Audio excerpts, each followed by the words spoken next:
Good afternoon, everyone. Welcome back to our Caribbean Studies Past Paper Marathon. This is the afternoon session where we will be getting into some of the other topics that CEXC has presented.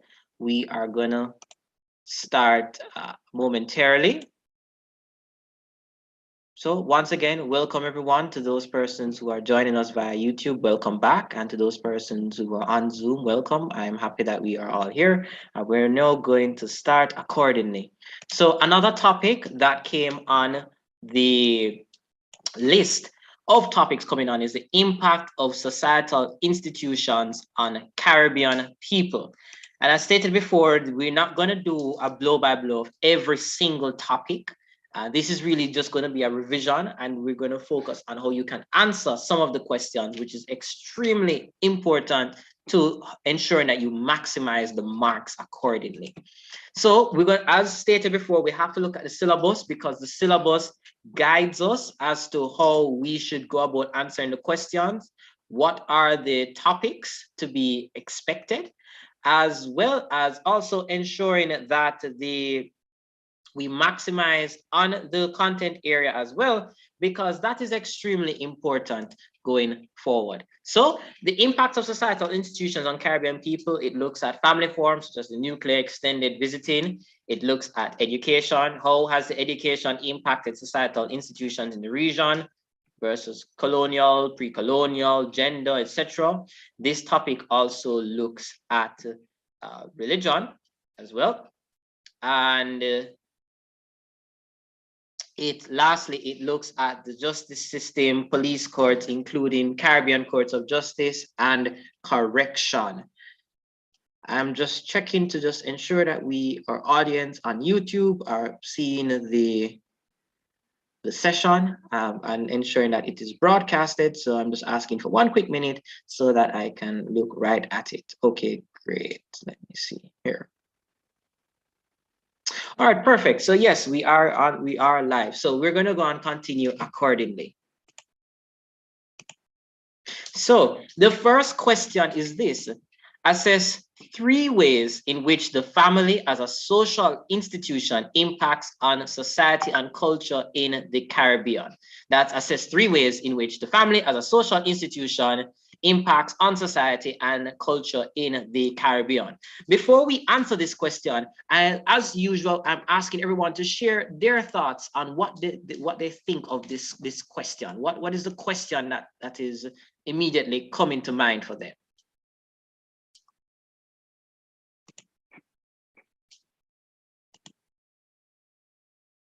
As stated before, you can use the raise hand function, or you can just open the mic. So what are some of the questions? What comes to mind when you see this question? Assess 3 ways in which the family as a social institution impacts the culture or impacts on society and culture in the Caribbean.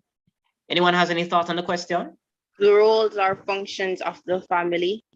Good. Yes, it is asking about the roles and functions of the family. That is good. Do we have any other thoughts? What is a social institution? Yes, it serves as a cultural institution, so that's also one. We also see in the chat where it says the role of the family within society. Great. So we all have a basic understanding of, oh, yes, Didan, I see your hand is raised. Right. When I think about this question, what comes to mind is how the family as a social institution, a societal institution, shapes culture, meaning how the tendencies or the more common, let us say the more common tendencies of the familial role in society help to shape the culture. Can I use an example? Sure. For example, matrifocality in Jamaica, because there are a lot of single parent families led by the mother, that becomes a part of our culture. So that's how I think about this question. So how does the standard family in any part of the Caribbean help to shape that culture in that society? That's what comes to mind. Absolutely. And you are correct. I see Aisha, you have your hand up as well. Sir, about that question, it could.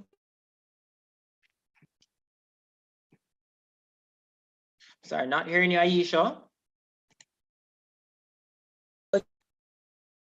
All right, I think you're breaking up, Aisha. So what I'm going to Perform. ask you, okay, I'm hearing you better now. What are you saying? All right, I'm not hearing you, Aisha. So what I'm going to ask you to do is just send a message in the chat. So, and I see Jadia has spoken about giving a definition for the word family, good. And what is the dominant and ideal family type, good. So we all have a general idea of really what this question is asking. But before we get into how we answer the question, let's look at what your predecessors or the persons who previously attempted this question in 2012, what did the examiners think of the responses that were given? So the examiners said this: most candidates emphasize the social role of the family, such as nurturing, caring, providing food and shelter, but ignore the wider role of the family and fail to acknowledge the other functions of the family. Also, candidates fail to acknowledge the changes in the family and how this impacts society and culture. So this question is not only sufficient to simply outline the roles as has been shared previously, where the family is concerned, but it's also important to outline the functions themselves and how they impact society and the culture. 20 marks. The examiner's report went on to further state that candidates mentioned the popular family types, but failed to mention same-sex families as an emerging family type. Some candidates had knowledge of families, but could have deepened the discussion by citing examples to bring out the arguments, such as the incidence of crime and illegal drug use within the nuclear and extended families. Some full responses were produced on Hindu and Muslim families, particularly in Trinidad, Guyana, and Jamaica. A reasonable number of candidates who understood the question scored high marks.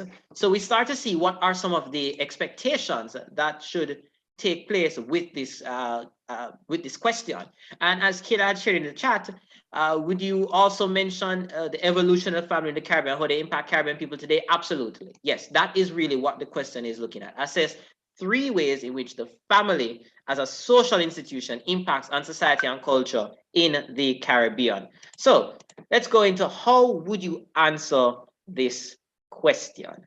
The first thing, as we have been stating from today, you have to get the definitions out of the way. Get your context out of the way. You get your definitions, you start to build your essay. So first, your definition, and quite frankly, you're defining the family. The family is a primary unit, a social unit responsible for socializing children in values and norms. It is a group of people, usually living under the same roof, that are related by blood, marriage, or adoption. And if you're going to look at less formal institutions, by association as well. So outline the family roles as well. That is important because it's looking at the social institution of the family and then how it impacts society and culture. So you have to understand what exactly are those social functions. And the primary one is socialization. A large part of who we are as individuals is driven due to the people who help to socialize us. So our peer groups, our teachers, but really the family is the first and primary unit of socialization. So that is important to note as well. Another point to note is that socialization doesn't only mean you learn basic functions and how to work in society. But I'll throw that out. What other aspects does socialization entail when looking at the family structure? Intakers, what are the other elements that good values? Absolutely. What are some other ways that the family helps us socialize people? We see values. Values is important. Yes, Tiana. What about beliefs? Good beliefs as well. Families also help to shape religious views as how someone goes about their daily routine, things of that nature. So I'll give you an example. From myself personally, I don't drink alcohol, and I don't have any particular, philosophical reason why I don't drink alcohol. I just don't drink alcohol because neither my parents or my grandparents drank alcohol. So even though that is just a basic example, it still illustrates that a lot of people learn what to do and what not to do by observing how their family functions. That is the socializing element. Another important point is procreation, or basically what it's saying is the production, sorry, for the birth of children.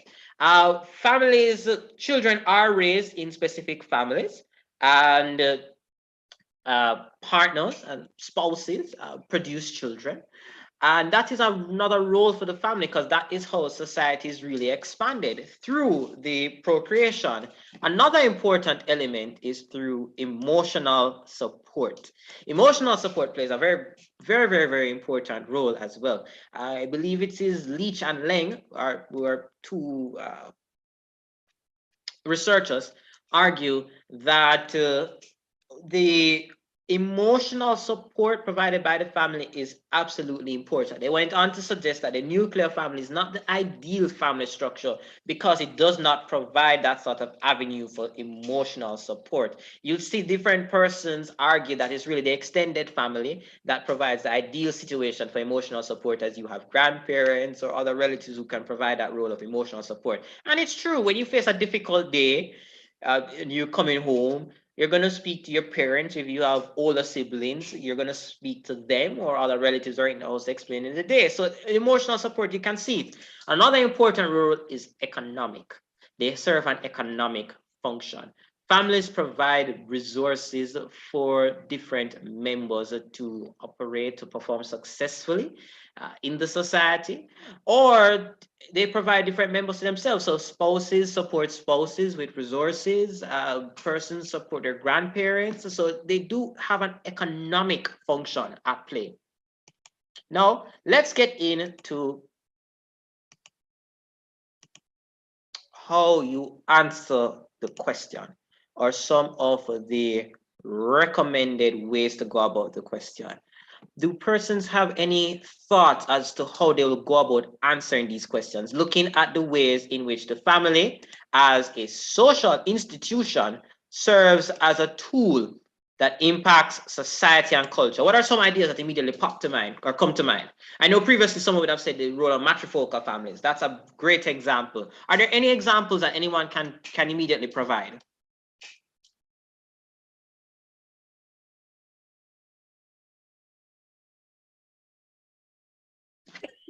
Like in Jamaica, the absence of a father can cause, like, especially the male children to like join gangs and stuff like that, and that contributes to crime and violence in society. All right, so we see one example of how, in some cases, not in all cases, that's the important thing. We can't speak in absolute terms. In some cases, the absence of a male role model, or any parent for that matter, may contribute to the increase in violence that may take, or violent groups that persons may join. That is certainly one example. Do we have any other examples? I see in the chat we talk about the change in roles. Yes, very good example, Antoine. I see Kayla talks about the functionalist Marxist approach. I'm asking you, Kayla, since there are persons who wouldn't have done sociology, if you can expound on what you mean by the functionalist and Marxist view of the family. Okay, so sir, I don't do sociology, but it's just the little that I have been exposed to in Carib studies.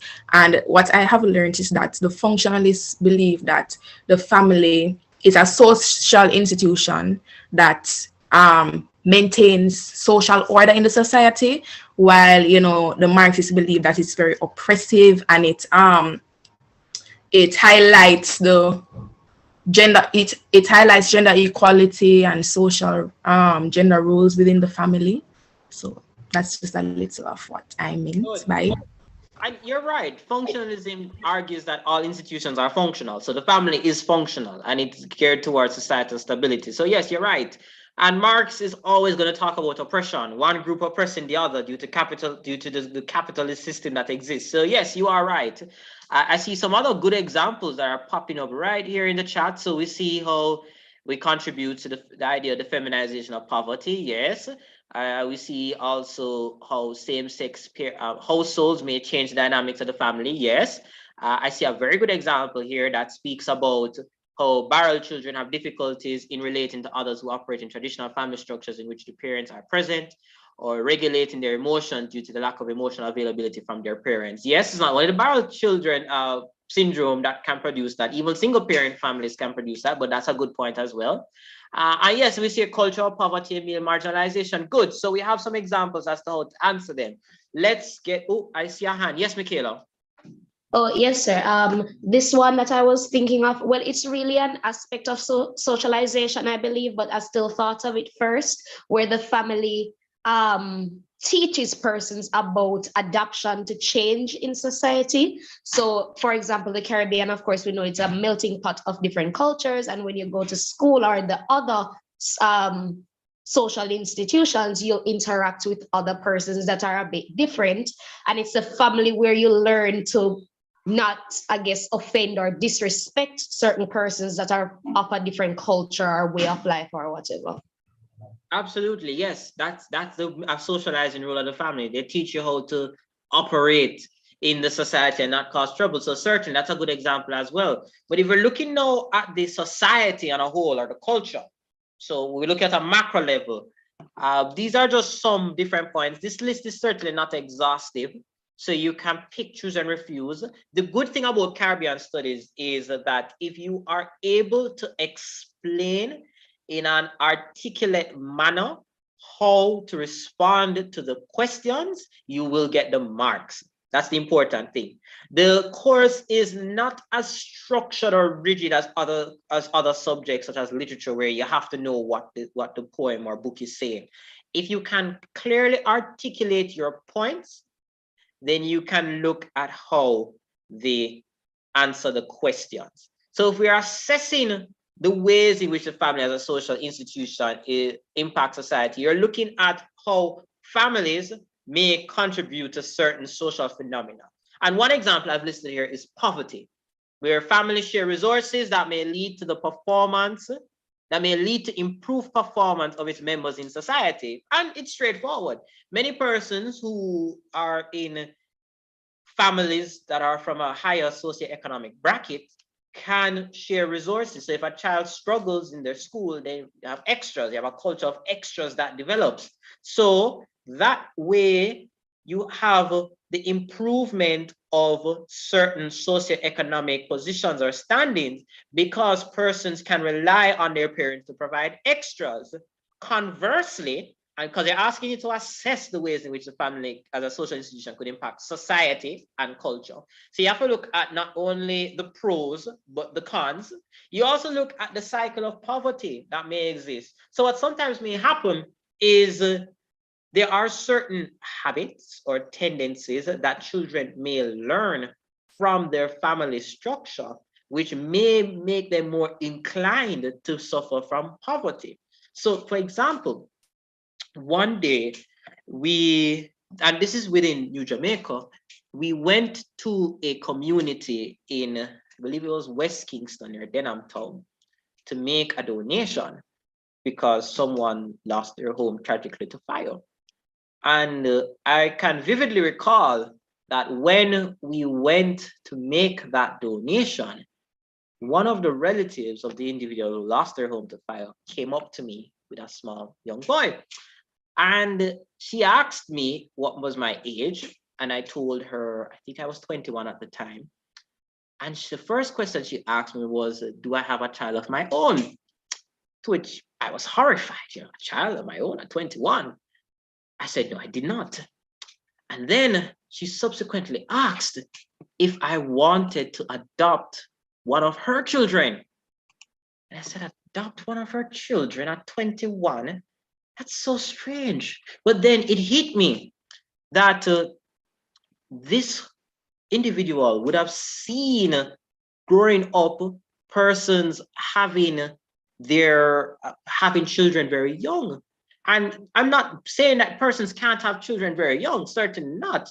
I'm just saying that if you are a 20-year-old and you already have uh, 2 children, you're going to find that you're spending a lot of resources providing them with the optimal level of education and not able to spend as much time and energy, whether it be getting a degree or getting a master's, which would lead to higher societal income.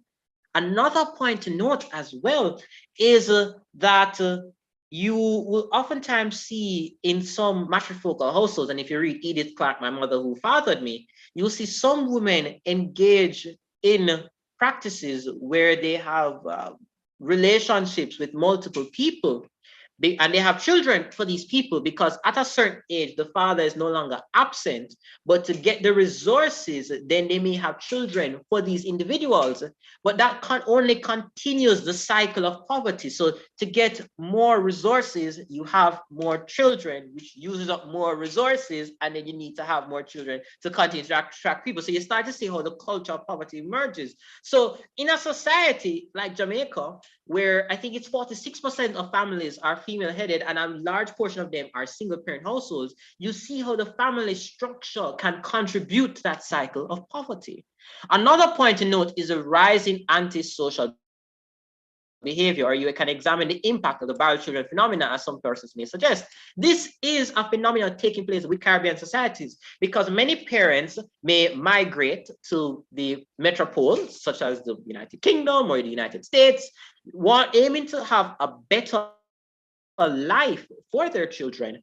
And as a consequence of that, the children don't have the role or don't develop that relationship with the parents. So to give an example, you would have heard previously where someone would have said that the family serves a role to socialize persons and help to ensure that persons behave in a socially appropriate way when the time comes in the public. But without parents, you're not able to do that because the parents have gone overseas to work. So you see the rise in antisocial behavior, children who may act out, as they may call it, because of the absence of those parental figures that serve the role to nurture these persons. Another example you can use is the culture of crime, or where you have different family members, you have an intergenerational family of many persons involved in crime. And we have our own example within the Caribbean. I know what immediately comes to mind is Christopher Coke, who was the former area leader of the Tivoli Gardens. And his father was Lester Coke, who was also the area leader for Tivoli Gardens. And so what you see is the culture of the family themselves may contribute to the cycle of crime. So a father is an area leader, the son becomes an area leader. Or you see a culture of violence taking place. So to give another example, as I shared in this morning's session, I am a news reporter, and one particular assignment, we had to go down to Denhamton recently when they had the flare up of violence. And in that circumstances, there was a gentleman who was shot and killed by a member of the Jamaica Defense Forces. And what struck me was the fact that this young man was killed in front of his son, his 9 or 11-year-old son, I don't remember his age. And if you look at the child was absolutely traumatized. But then the child also had young relatives, young children, no older than 13, who are saying the most obscene things to the police and to the JDF and such. And what does that show is that sort of antagonistic behavior that was spurred by violence against a father, or whether the father perpetuates violence, automatically know their children are impacted as a consequence. So that is how you start to see the intergenerational outcomes. And you see how the family as a social institution, it can socialize people for good, but it can socialize people for bad. Or the circumstances where the family is from may produce those positions where you wouldn't be surprised, and I wouldn't be surprised if one day that child also grows up to have a hostile, antagonistic relationship with the police because he witnessed his father being killed. So you start to see where you can have a culture of crime developing, and how that may impact society as well. Another point that you can note is the perpetuation of abuse, where children learn the values of households, or children learn what they see. So, for instance, if a young man sees his mother being abused by his father, he may, not in all instances, but he may grow up thinking that there is nothing wrong with this sort of behavior. Or you may sometimes see where a child who is in an abusive household would grow up in or produce the set of circumstances where they may enter very abusive situations. So, to give another example that I think would be appropriate, did anyone see Will Smith and smacking Chris Rock? If you have seen it, you can use the raise hand function. All right, good. So most persons, if not, I think almost all persons would have seen that example. Why I use that example is that many persons would not be aware of this, but growing up, Will Smith witnessed his father, and he has spoken about this publicly, has witnessed his father abusing his mother. And as a consequence, he grew up believing that it was his role to protect women because he was not able to protect his mother growing up. And unfortunately, the consequence of that socialization is that when Chris Rock was seemingly making a comment about Jada Smith, it triggered a reaction in Will Smith that, he needs to defend this person. And it has been argued that that is how that incident came up. While I'm not going to say you should use Will Smith in your essay, I'm just showing how the socialization process can work, and you can see how there's a perpetuation of violence that may take place because of how someone is socialized growing up.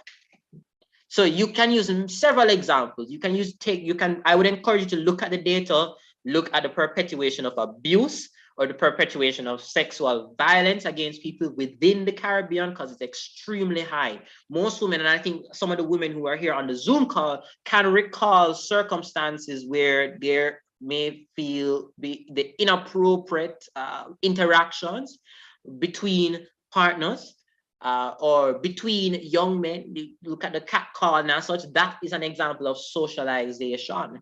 Or in the reverse way, sometimes a young lady would do an inappropriate action with a young man, and it's seen as okay because this is what in a family space, this was okay. So we see again the process of children living what they learn. So I would implore you to look at the statistics and you can put it in your essay.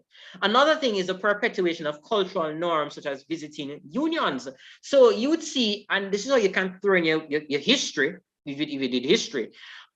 The destruction of the family unit took place due to colonization, really, where the colonial powers argued that we don't want any strong family units. So men essentially served as studs, quote unquote, and women would have been serving the role to produce children. But one unfortunate circumstance that has taken place as a consequence is that we see the continued level of visitation. So you have a lot of visiting unions, or you see the absence of people getting married as a consequence of that. So we see certain cultural norms of visiting union. And I think persons and know of circumstances where the father would always be come and go, not necessarily present, but not missing, but still not present in the household. So we see the perpetuation of certain cultural norms such as visiting unions.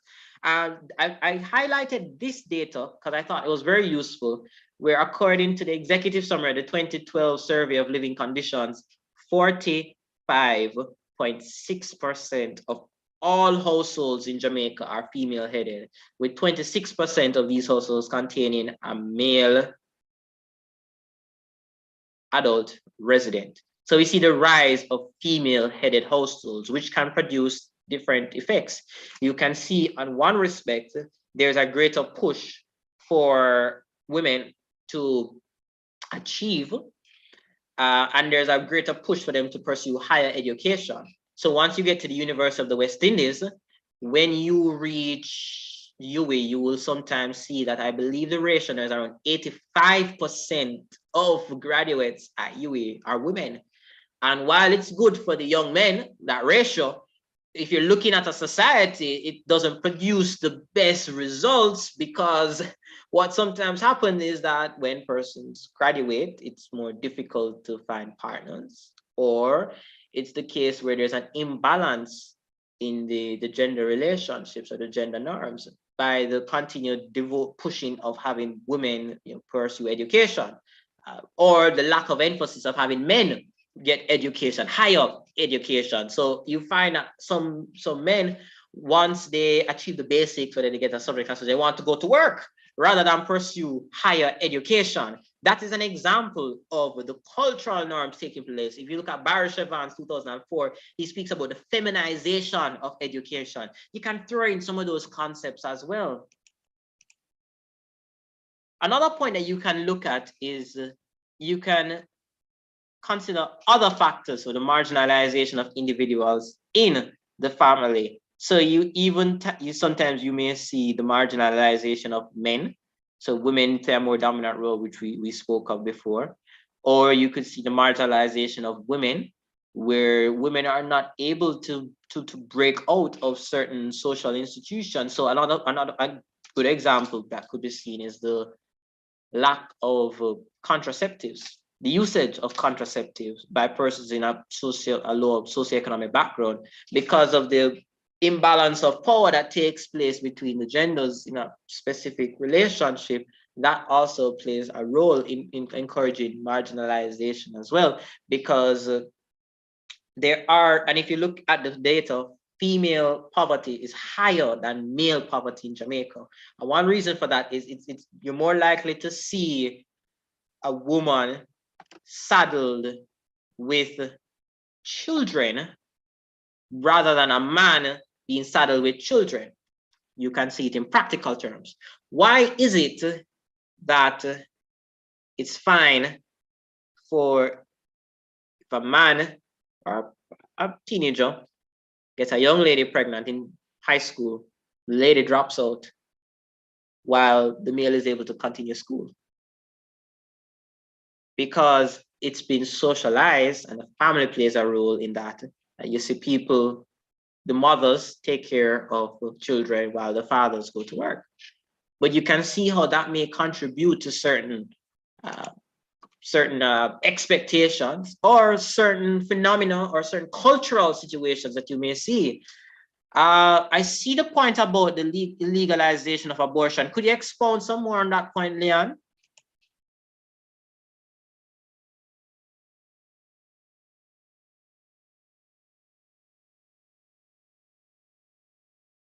Are you hearing me?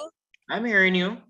Okay, so basically, a lot of people, well, it's like the harsh reality. So a lot of people, they partake in sexual intercourse, but they don't necessarily want to have a child. They're just doing it because, for whatever reason, their personal choice, but they don't want to have a child. But sometimes, as you said, the lack of contraceptives, or sometimes, as people like to say, mistakes happen, accidents happen, and then they have a child. So for example, in Jamaica, it's illegal to have abortions, as in to go to a doctor and say that you'd like to have an abortion.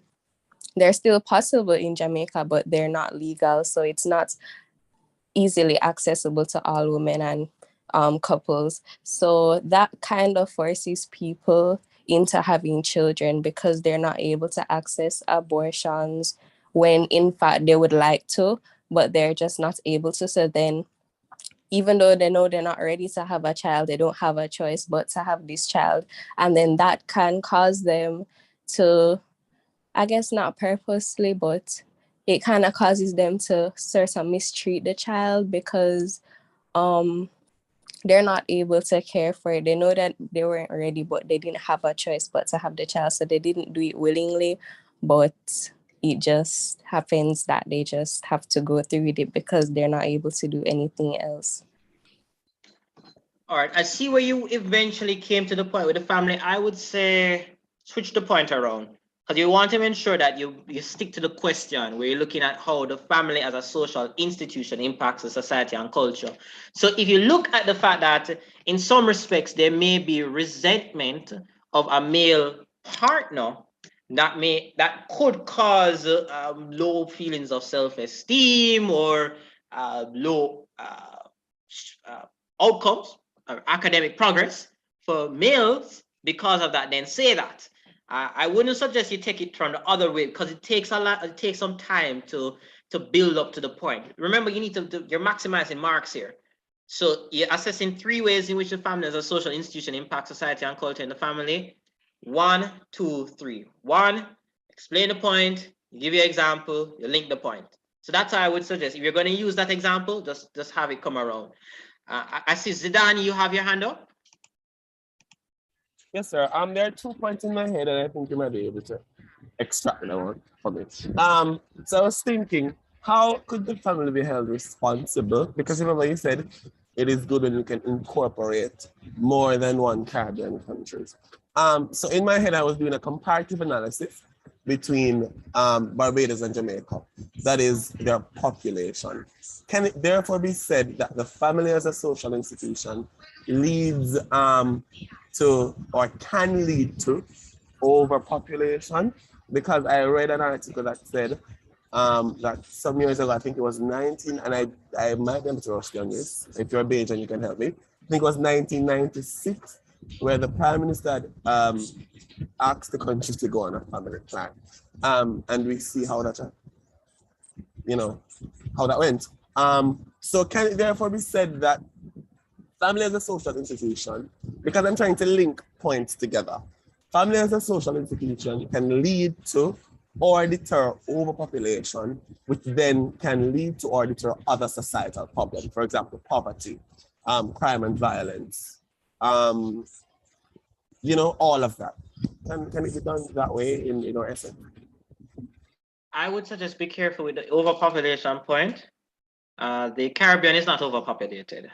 And you're using Jamaica. Jamaica is not overpopulated. Jamaica's birth rate, I think, is 2.1. It's 2.1. It's between 2.1 or 2.4. But in any case, it's going down. And by the end of my life or the end of your lives, we will have a serious demographics problem. So I wouldn't use the overpopulation point. I would perhaps suggest that if you're going to use the point of children, then use it in this manner where you look at if somebody who grows up in a household with multiple children, a lot of children, more than the norm, they may think that this is something that is appropriate. So, some Jamaicans in some communities pride themselves in having a lot of children. So you can look at it from that standpoint, where persons growing up in certain families where children are valued will be encouraged to have more children themselves. And you can compare, and that could be the same for single parent households. You can compare that to more nuclear family structures, where the most nuclear family structures, generally speaking, you don't have as many children. And you will oftentimes see where nuclear families and extended families, once they increase on the income level, because families serve an important economic function, there is a correlation. Once you have more income, the less children you have. So you can take it from that standpoint rather than take it from an overpopulation standpoint. Let me look at the chat. I see here where we're looking at an aging population at someone towards an aging population in 2045. No, Jamaica is going to have an aging population. We do have an aging population. If you follow the news recently, the Prime Minister would have shared that we may need to contemplate importing labor. The aging population is not only due to the low birth rate, it's also due to the high migration rate. So you're having people with less children, but the people who are of childbearing age, 25 to 40, they are migrating. So you do have an aging population, but just don't want to stray too far from this question. I see another point saying that what about the positive contributions that the family has? For example, we see where more girls are able to access education through the role of monitoring support, which helps to make them.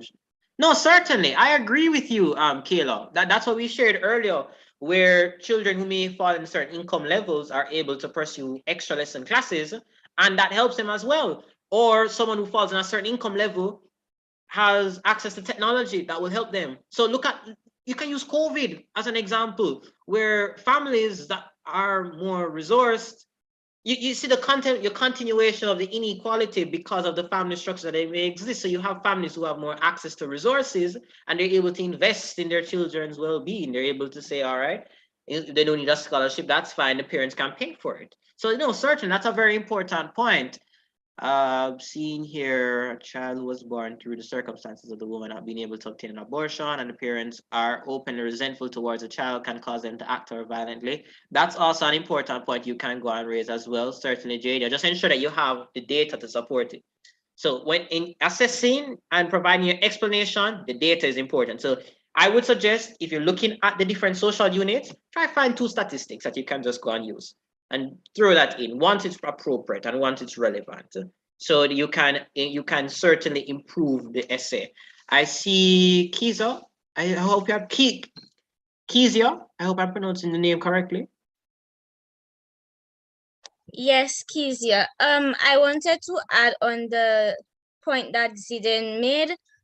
Most times the reason why there is a low population rate in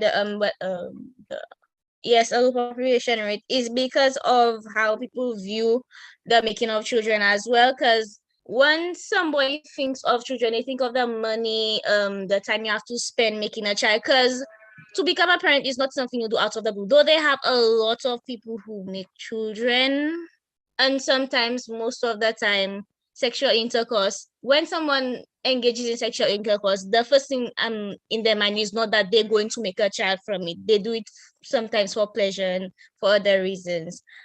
So I think one of the reasons is because of how children are presumed in society as a negative, how should I say it? Like something like a drain on your income, a drain on your mental health. Like they are seen as expenses, a burden, basically. Well, let's look at the let's fix at that point, Kezia. Let's not use making a child. Making a child is free. You don't need money to make a child. Let's use raising a child. That is where the expense comes into it. And you can look at just make sure whenever you're making any point, just link it back to the question. Just remember, link it back to the question. So if you are going to use the question of assess in with the family as a social institution impact society and culture, then if you're going to take the fact that our nuclear families, which have more stable incomes, are less likely to produce children because the perception that children are an expensive drain on resources, then that impacts society or in the culture as a certain group of people who are from this nuclear family are less likely to produce children. Just important to note though that the nuclear family is the exception in the Caribbean.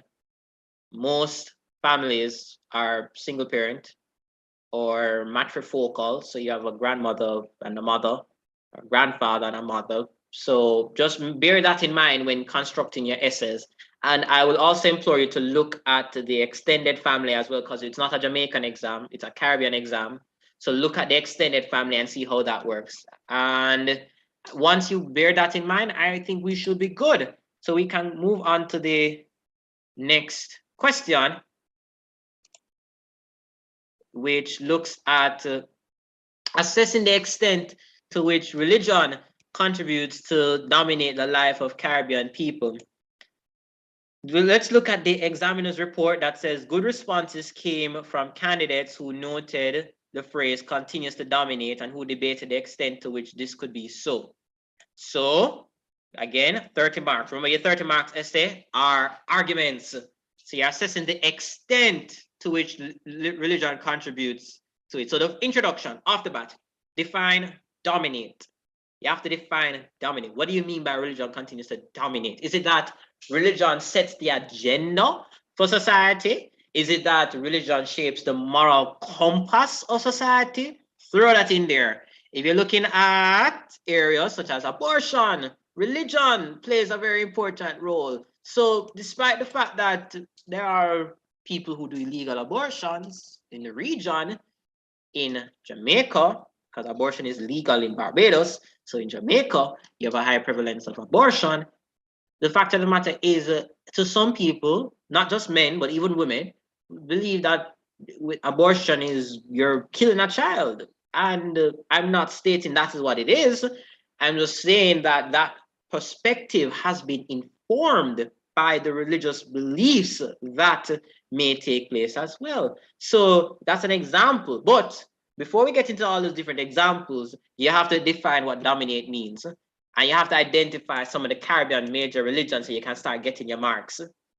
As Zidane said, good point, Zidane, our laws are influenced by religion. Certainly, our laws are influenced by religion. So we have a general idea. Now, let's look at some important points. So after you define dominate and you identify the major Caribbean religions, then you outline the areas of life that are not currently influenced by religion, that are or not currently influenced by religion. That depends on the perspective that you take. As always, state your position on the essay prompt. In the essay prompt, that should have been in the essay prompt, state your position. What do you believe? Before I continue, I saw Rachel, you had your hand up. Oh, yes, sir. I was just agreeing with the point where they said that religion, like, because I do sociology, sir, and I remember when I was reading from the Marxist perspective on religion, they were saying that it makes people compliant, sir, so they're less likely to commit crimes, sir, because it would be like a violation of their religion or something like that, sir. I was just remembering that. And that laws were based on that religion, sir. All right, I think there are, that is true, but I think there may be a slight conflation with the two perspectives. When Marx was referring to religion, and this is just a slight off topic, Marx argued that religion is the opium of the people. He said, in other words, the religion was a drug. So persons were not aware of their exploitation because of their religious persuasion. And to give an example, the Bible would say if someone offends you, you turn the other cheek, or that you can enjoy, or not enjoy, sorry, that you can experience oppression, but don't worry, you have you have a house made of gold in heaven. So you can go to heaven where we have mansions in heaven and streets made of gold. So persons would say, oh, well, I can take poverty now because I have my mansion in heaven. So that's what Marx was talking about with religion. I think the part about being compliant more relates directly to education. And the part about education is the point of the hidden curriculum. You don't have to know this for your Caribbean Studies exam. It's just important that you can appreciate what it's saying. The hidden curriculum, as argued by Louis Althusser, which argues that in education, you don't just only learn academics, but you learn the values in society. So if you look at a Marxist perspective, people are docile because of the education. So education will, some schools will say, all right, you do well, you get a degree, you get a master's, then you get a job and you're a good worker. So you see where that may be inherent in the system itself. So you can become I would say you can learn the hidden curriculum of the workplace. So just important that we clarify the different terminologies. And as Anton said, functionalist causes religion contributes to social order. Yes, it does, because functionalists argue everything is functional. Even crime is functional. But to go back to the point about the extent to which religion continues to dominate the life, I'm going to ask Kayla that's a very good point. I'm going to get right back to it soon. So you're going to state your position on it, where you define dominate, identify the major Caribbean religions, and you outline the areas of life that are dominated or that are not influenced by religion. And then you're going to discuss the assumption that religion dominates lifestyle. So, for example, responses outline the strengths and the weaknesses of the argument. What are the strengths? So, does it still dominate? The sorry, give me one quick minute. Just checking if I see where. Okay. All right, so I can bring it up at that point. So you're assessing the assumption whether religion dominates the lifestyle. Before I continue, though, let's use let's generally use our poll. Do you believe that religion continues to dominate the life of Caribbean people? If you think religion dominates the life of Caribbean people, you can use the raise hand feature.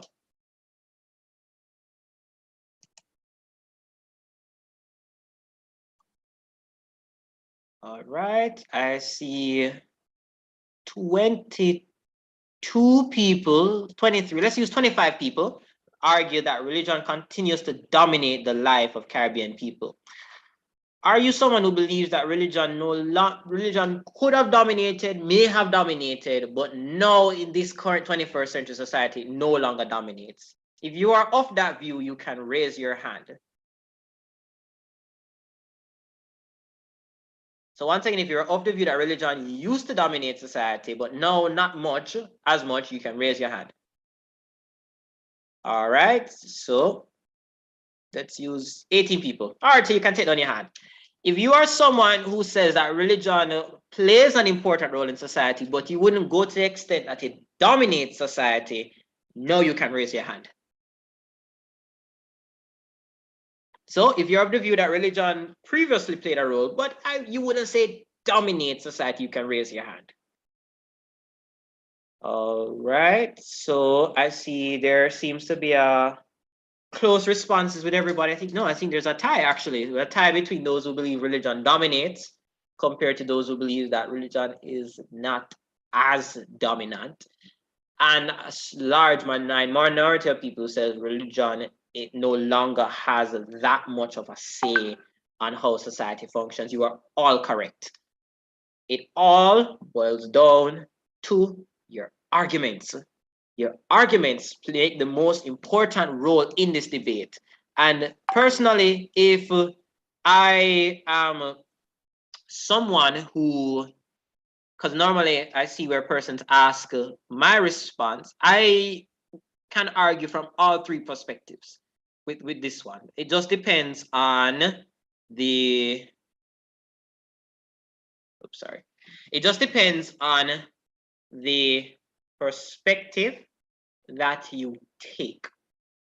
I can argue that religion plays a very dominant role and continues to dominate society. Absolutely. You can look at it from our laws. We have an abortion law that's from the 1800s in Jamaica, and perhaps, and I suspect even in other Caribbean societies.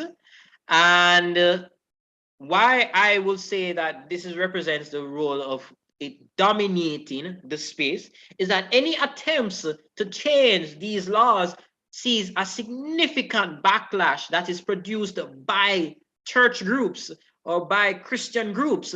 So you can look at a recent poll done in Jamaica that shows upwards of 70% of people are against abortion, primarily because of their religious persuasion. So we see where religion completely controls the narrative and controls the legislator. It is why you see where abortion isn't allowed, or no politician, No reasonable politician will say, let's go and repeal the bugger law, even though this means that men can't be raped according to the law. But despite the fact that we know that men can't be raped, even to this day, no one is going to say we're going to repeal the bugger law. So of course, religion dominates. I can make that argument. I can also look at the argument that Leon raises a very good point. Religion is heavily practiced in schools. Most schools, when you go to school, you pray and you have devotion.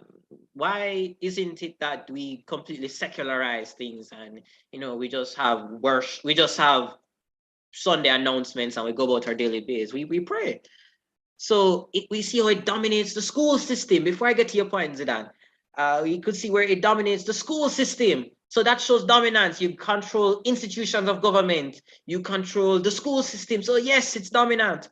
But I can also argue that it's not as dominant as it used to be, because we still see an increase in secularization of certain functions. You could look at, yes, Alicia, you can look at the historical aspect of religion, but just make sure you link it to the essay. You have to link it to the essay. Just remember that. So yeah, I could say that no, religion is no longer dominant anymore. Religious groups no longer have sway over the policy process. That's why the governments across the Caribbean could introduce harsh lockdowns even on religious days, because religion no longer holds that dominance.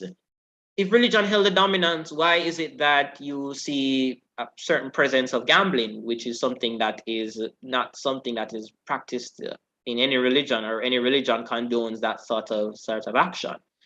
You could look at the whole point of the decline in church numbers as well. So you can say no, religion no longer is as dominant, but it all depends on how you define dominant. And then to those persons who are in the center, you can say religion it used to hold a role, and this is how you can bring in your historical factor. Previously, religion played a very, very important role, but now you no longer see that. Sorry, give me 1 quick minute. Let me make a note here. Sorry, some persons were bumped off the chat. Bumped off. All right, yes. So you no longer see where it has that sort of sway. So all of those points can be used to make the argument. And I'm gonna stop right here to take the points. I'm gonna read some of the points in the chat. Cheyenne says many people today say they don't believe in God and they do not have a religion anymore. You wouldn't find that back then, yes. So the increasing level of agnosticism or atheism, that's certainly a point. I see another point talking about look at the prominent schools. Yes, that's another point. We see the rise of different social groups as well. That's another point. I won't be able to read every single point, but I think we broadly have the points in order. And I see where there are two hands. I'm gonna give, before I go to you, Zidan, I'm gonna give Alia a chance to respond.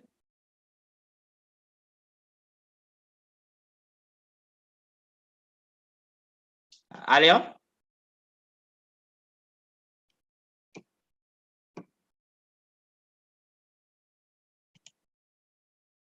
Not hearing Alia. Yes, Alia, are you had your hand up? All right, not hearing Alia. Yes, Zidan. Yes, sir. So I was thinking, I'm always on the middle ground of things for the most part. That if we could compare the how the extent to which religion was greatly held and now, then I think that gives great reason for it not to argue that it doesn't have so much power anymore.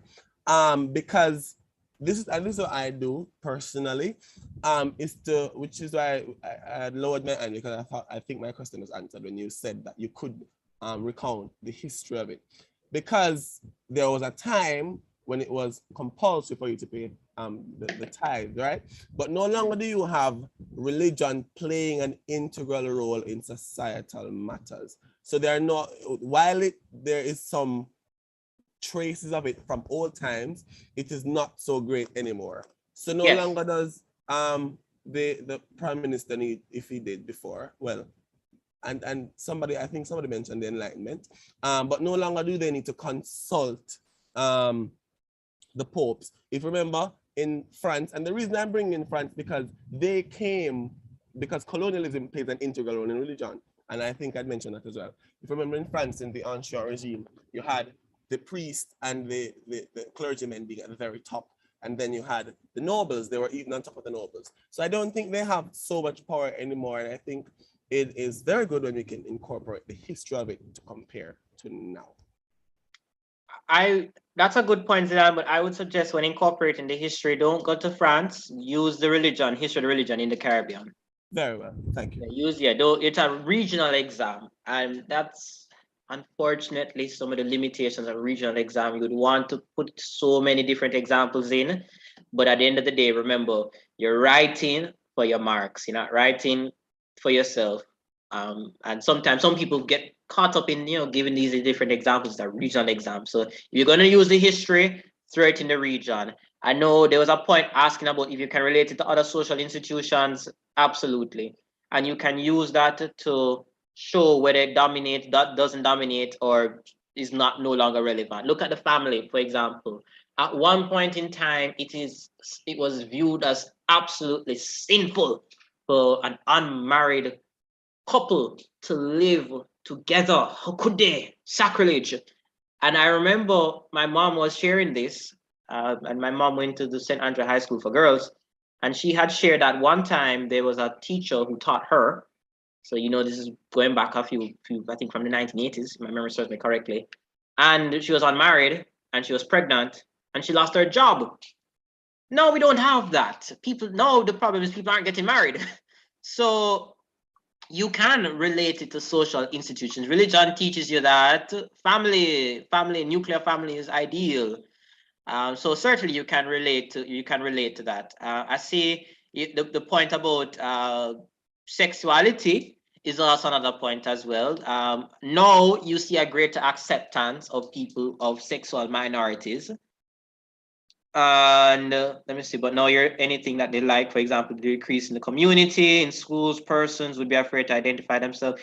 I don't think it is fair to say that the community has increased. I wouldn't necessarily make that argument. I would say that you are seeing the greater acceptability of certain people, of certain sexual minority groups, because we don't know if the community is increased. As a matter of fact, people of that community have always been around.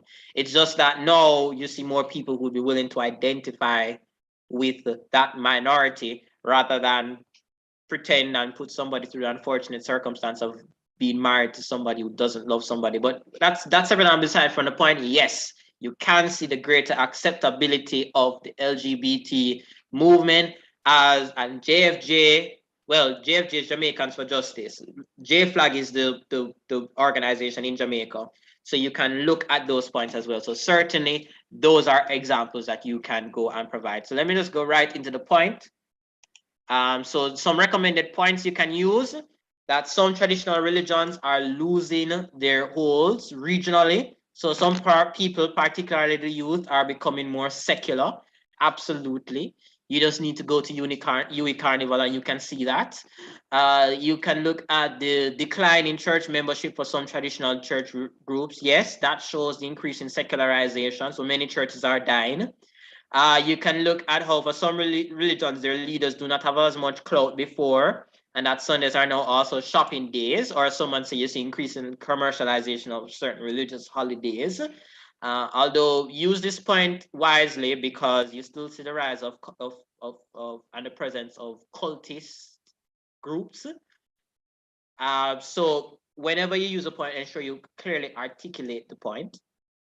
And you could examine issues of doctrinal change, religious scandals, the influence of globalization, Western ideals, all of those different things. So yeah, those are some points you can make. Another point that you can argue is that some Christian communities, whether Pentecostal or Islamic, the belief in God Oh, so this is the opposite arguments that yes, we do still see religion playing a role. So you can argue that for some Caribbean communities, belief in God is stronger than before. So we have seen an increase in people who are a part of certain religious groups. So I believe in Jamaica, the Seventh-day Adventist group is a large denomination that's growing in the Caribbean. So it's not decreasing, it's actually growing.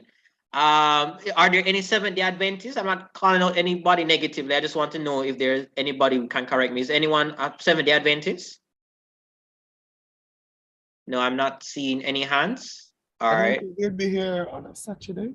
Oh, sorry. My sincere apologies. You're right. Wait, Kyla, are you a Seventh-day Adventist?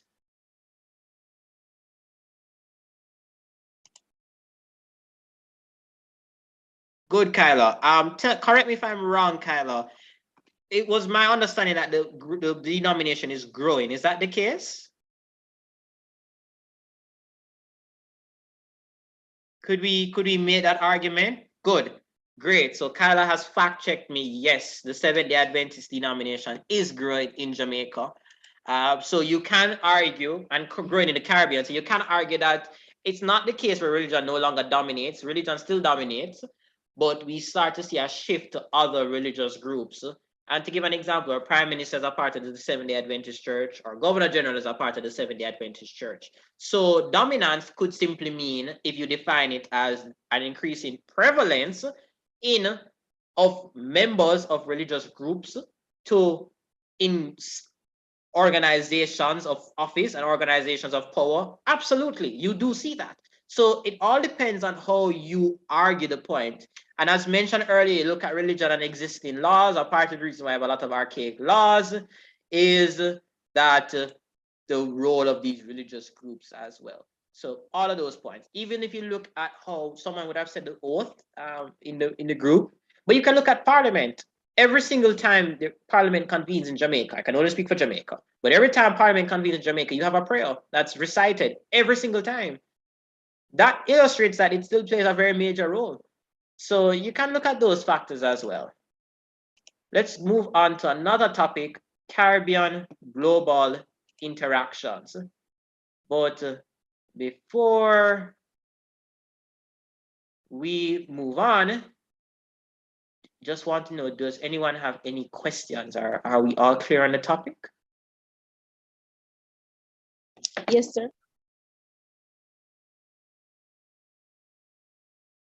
Wait, I saw someone's hand a while ago. No, I'm blind, but I'm not that blind. Is anybody, someone else had said something? Had raised their hand? Oh, all right, that may have been an error. Yes, Chevelle. Could you repeat your point about the parliament? What were you saying about the parliament of Jamaica? Oh, every parliamentary sitting, you have a prayer at the beginning. Oh, okay. Thank you. All right. And you can support that point with the laws. A lot of our laws have religious undertones, but they're still on the books because of religious groups. I see another point raised about moving away from churches to online churches. Yes, you can do that, but just remember to link it to the question. Always link the question, link it to the question. And I'm going, at the end of the session, I'm going to go through how you can ensure to answer the question. So certainly. All right, so let's go on to the next topic, Caribbean global interactions. So, yes, Timiko, that's a new hand. Timiko? That was a mistake, sir. All right, no problem. So as always, we look at what the syllabus requires us to do, where it looks at Caribbean influences on extra-regional countries, one, political issues created within countries of Europe and North America by the presence of large numbers of Caribbean people. For example, impact of the Haitians and Cubans living in Florida upon the politics of that state. Two, the impact of Caribbean festivals. They, for example, Notting Hill in the United Kingdom, the West Indian Day Parade in Brooklyn, Carnival in Miami, and Caribana in Canada and metropolitan countries. Another point, the impact of migrant labor on the metropolitan countries, as well as the impact of the Rastafari movement on countries throughout the world. We're not going to go through all of this, but you're going to have to read up about some of these topics. So, for example, Caribbean festivals, I think what I will do is, as promised, I'm going to send out my slides. I'm going to maybe tackle one or two more questions in the slides that not presented here. I'm going to build it out and I'm just going to email it to you. But we're not going to tackle every single topic here with a past paper question. So I'm going to implore you again to ensure that you read about these topics. CXC usually repeats the questions, but on certain occasions, they can throw out something new. As far as I can recall, I don't remember if we have ever seen a topic that looks at political issues created within the countries. So you can read up about that as well, the changing demographics of these countries. Again, I would suggest you, if you can get this book, get this book. It's a very good book. I find it a lot more useful than this book versus the Muhammad in this case. Collins does not pay me to market their book. I'm just using it because it's a very, very good book, especially if you're in a hurry, you just want to get some quick data. Collins is very, very good. So it has the data, it has the information, it has the points, and you can use the research. So do your research. The sessions are by no means expansive or it covers everything. So I'm going to emphasize, do the research. For the session, though, we're going to look at the Rastafari movement because that's a question that always or tends to come up fairly often in the exam. But bear in mind, they don't have to come. It doesn't have to come this year. They could choose something else. So ensure you read about the topic, especially the political issues and the festivals, just to be careful, just to be sure. But let's look at the Rastafari movement for this instance. This is a 2010 paper which looks at examine the impact of the Rastafarian culture on the metropolitan societies of North America and Europe.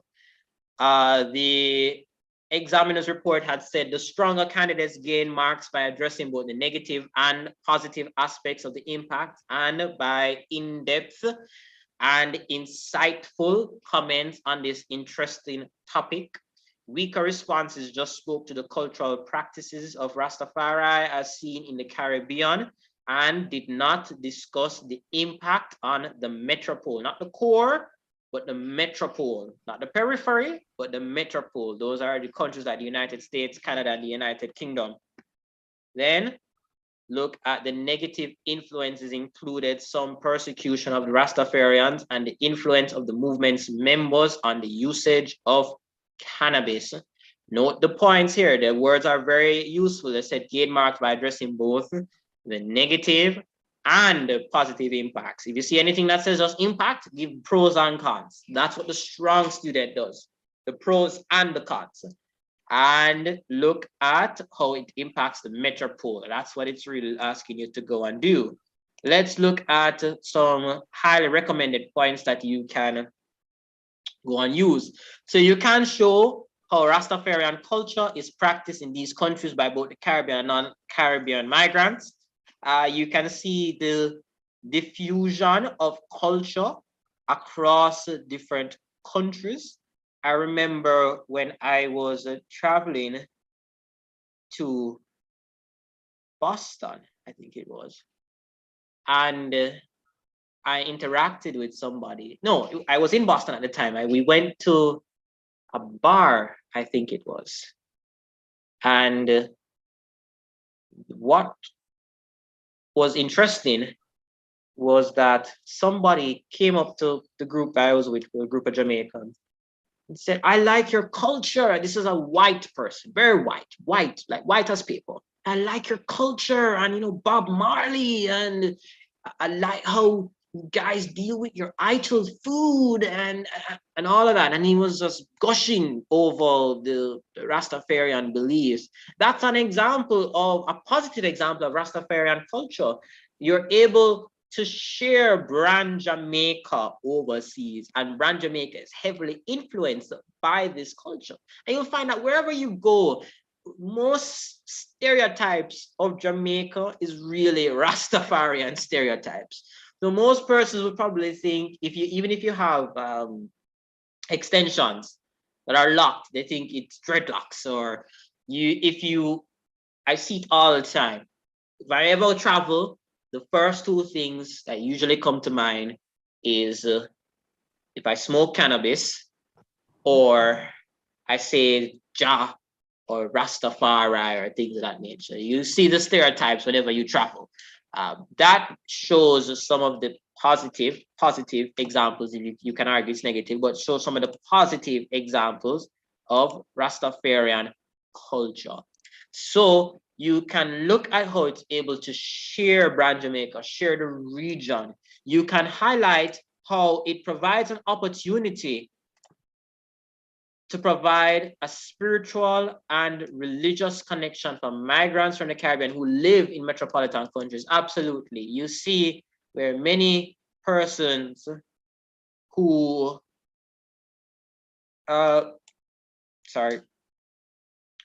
many persons who live in these countries may become Rastas because of that connection to their cultural heritage. There was a point that was made about the issue with the sexualization of Rastafarianism. I wouldn't suggest you use that for this essay because the essay requires you to look at the impact of the Rastafarian culture on the metropole countries themselves, so the US, UK, Canada. If you're going to use that argument, again, I don't know if I'd use the argument, but that would have been best placed if you're looking at the benefits or what the perception of persons in these metropoles look at within the Jamaica. Could you explain on what you mean, Tamika? What do you mean? What should I explain? Sir, you said something about the sexualization of Rastafarianism. No, there was a point that was raised by somebody in the chat privately about the issue, the rent and dread that sexualizes the Rastafarianism, and it could actually be offensive. And yeah, that is true. But what I'm saying is that the question, this particular question, asks you to examine the impact of Rastafarian culture on the metropolitan societies. If they were asking you to examine the impact of Rastafarian culture on Caribbean societies, then you could probably do that. But since it's asking you to look at the metropolitan society, which is the US, UK, Canada, I wouldn't use that particular example because that will be asking what is it on Caribbean societies. That was the point that I was making. So I'm going to look at some of the other points. You could look at provide examples of how the colors red, gold, and green have been used in t-shirts, winter scarves, and other clothes within these countries. Yep, that's a major point as well. You could look at how the dreadlock hairstyle, which is a visible symbol of Rastafari, worn by those who have adopted the culture of those who are of African descent. That's another point that you can also go and have a look at as well. So those are some points that you can go and raise. Some other points about the Rastafarian culture promotes people to be self-conscious and allows persons in the metropole to appreciate nature. Good point. That could be you. That could work. I see another point where it could talk about how the religion has become commercialized. That's a disadvantage that you can use as well. Yes, it has become commercialized. So I think we generally understand how to approach this question.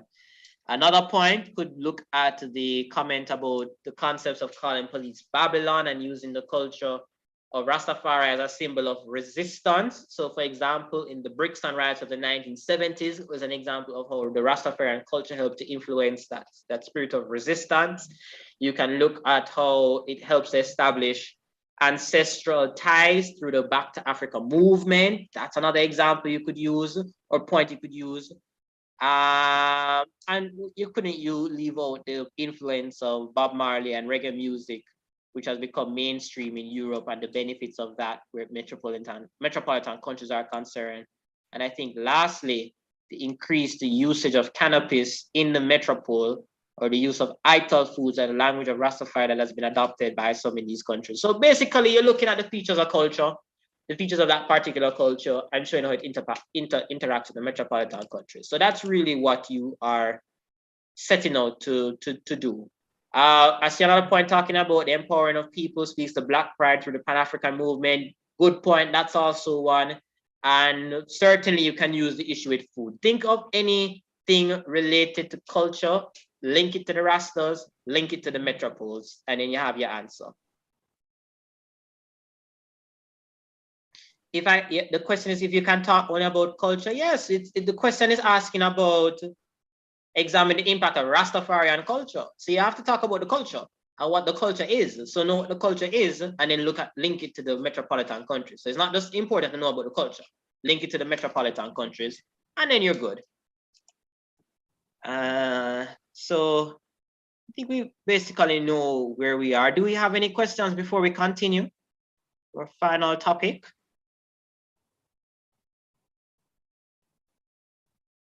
All right, not seeing any questions. All right, let's go into the final topic, which is a very interesting topic. My livelihood is in the media, so this one is a particularly interesting one, looking at the roles and functions of the mass media. This syllabus asks us to look at roles and functions of the mass media, such as the provision of information, entertainment, construction of national, regional, and diasporic identity, promotion of cultural experience and exchange, responding to cultural imperialism, and the promotion and defense of rights and citizens. There was a question about if I already covered intellectual traditions. Yes, that happened earlier. You can check YouTube on our YouTube page, New Jamaica Foundation, where you can view part 1 of the Caribbean Studies session. All right, so let's get into our question. I selected this question because I think that it's a very interesting question, personally, and you can incorporate different thoughts and processes with this question. So the question says, the mass media in the Caribbean is preoccupied with sensational news reporting such as crime and violence, rapes and burglaries, with little focus on the region's economic, educational, and other developmental issues. So basically, the media, we the media, focuses on sensational news. That's what this question is asking. And what we really should be focusing on is development challenges, so that we don't focus on development challenges. If you look at the question, it says give arguments for and against. Look at that and. For and against. I would suggest when you look at your questions, you highlight some key components because it's important to remember it. Sometimes persons will see the question and say, I know what this is, and goes ahead and write it out. But don't look at the question. Give arguments for and against this subject. So the examiner's report stated that candidates who provided full response defined the mass media as both the print and electronic media. Such a definition allowed them to speak to a range of printed text, such as newspapers, magazines, and billboards, as well as images such as television, films, and those on the internet. The report also said that they saw sensational news as news which depended on excess and the extreme, and which captured public attention, such as rape, gruesome murders, and celebrity lifestyles. So I'm going to do another question. We always do our questions at the beginning. And don't feel any way if you think that the media is sensational. I'm here to facilitate you so you can bash whoever you want to bash. That's quite fine. It's all for a learning experience. So my question is, for those who believe that the media is only interested in sensationalism, please raise your hand.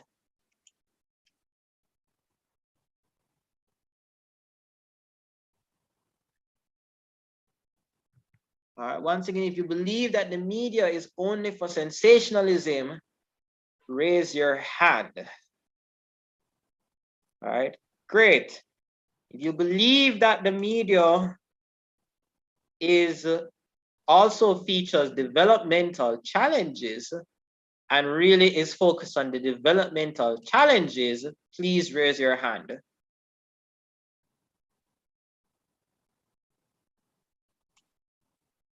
If you believe that the media focuses on the developmental challenges in the Caribbean, please raise your hand.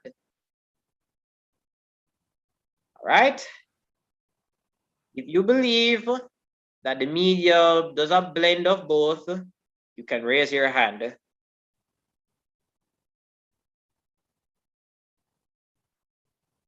All right, good. So the majority of persons here believes that the media actually is a combination of both. The thing is, this was a trick question because the essay requires you to give arguments for and against the statement. This essay asks you to assess the statement itself, and then you're giving both arguments for and against. So the statement, the mass media in the Caribbean is preoccupied with sensational news reporting such as crime and violence, rapes and burglaries, with little focus on region's economic, educational, and other developmental issues. Your role is just to give arguments for and against. You don't need to take a position for this. So that's an important demarcation from the previous 30-mark essays that we did. You do arguments for and against. So for this essay, you also need to know the arguments for and against rather than take your own specific perspective. An exceptional student is able to divorce their own personal views and show the different perspectives along the way. So I'm opening the floor now. What are some of the, let's use the arguments for the statement. What do you think could be an argument that supports the statement that media is so obsessed with crime and violence? Yes, Daniel. So I wanted to go along the line of that media is mostly a profitable, I want to say a profitable institution. I think that basically the media is going to go off what earns them or gives them the most views or what is more profitable to them. And I think that especially within the Caribbean, the sensational these reportings of crimes and violence and rapes and such, this is what draws the most attention, and I believe that's where the media is going to go. Good. Yes, you're right. The media is a business. Most media entities in the Caribbean are privately operated businesses that are designed to make profit. A good argument that says that they support crime and violence is that it's in their profit motive to support crime and violence, and this is not without merit. If you look behind me, there's an article, well, that's the front page of the Gleaner that was published on my right, and that whole front page was written by myself as a reporter. And if you are able to see it, the headline is literally 16-year-old victim of bizarre murder. That was a murder story that I covered in Central Kingston. The other headline is Dump Dismay, and it was looking at the whole issue with the dumping in Kingston. And the other article is an issue with the JC old boys and the whole issue with Royal Reed fallout and such. With the exception of the Dump Dismay, those other two articles don't have anything to do with developmental issues whatsoever. And you oftentimes find that in many cases, the front page news stories has nothing really to do with development. It's always some macabre murder. And if you look at the results on Instagram, just go on Instagram and you look at it right now, the articles that have or that focuses on death, destruction, all of those things tend to have more views than other articles that are talking about the world not ending. So yes, that's a very good example. So yes, as Camilla, as you would have said, the media try to grab readers' attention. Absolutely, absolutely. So that's one argument in favor of saying, yeah, we focus on crime and violence. Absolutely, that sells. People don't buy the media. They don't buy newspapers because Jamaica increases its educational performance. No one buys the news for that. People buy the news because what Spice say, or what Spice do, or some incompetence that happen in government or things of that nature. So yeah, that's an argument. I see your hand up, Alicia. Okay, so I'm not completely sure, but adding to her point, I think an exaggeration for it to, like be out there would also be another point that could be added. Exaggeration, could you explain some more what you mean? As in, say per se, there's a burglary or whatever. In order for it to meet the headline, they would exaggerate what exactly had happened. I wouldn't say exaggeration. I wouldn't use exaggeration. I would say that in some respects, because I'm going to be transparent with you, in some respects, the headline is a bit misleading. So the headline may not reflect what the article has said. So for example, that's why I always encourage people, don't read just the headlines. Never do that. Don't read just the headlines. Read the body of the article. So I'll give you an example. One headline a few months ago was, I think the headline was Vax or Vex. And the main point of the article was that the organization, the president of the organization that represents employers, was arguing that people needed to get vaccinated, or the different companies will be considering different strategies to encourage vaccination. That was the point. That they were just going to contemplate different options. All options are on the table. But then the headline literally was Vax or Vex. That was not the tone of what the person had said. So you see where this preoccupation with sensationalism may result in misleading headlines that may take place, which could support the argument that yes, the media focuses so much on sensationalism. So that's an argument that could be made, absolutely.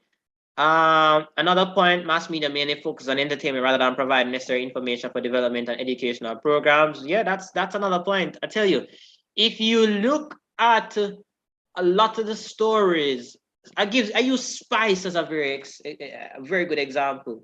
Spice sells news. and and things relating to parties, and so that sells news. So yes, entertainment is an example. The disproportionate usage of entertainment news is an example that you can give. But let's look at the other side. If you argue that the media does focus on education and development issues, you could use your raised hand or you can open the mic. So using the other side. So we have done the argument, some of the arguments for, but let's look at some of the arguments against the statement.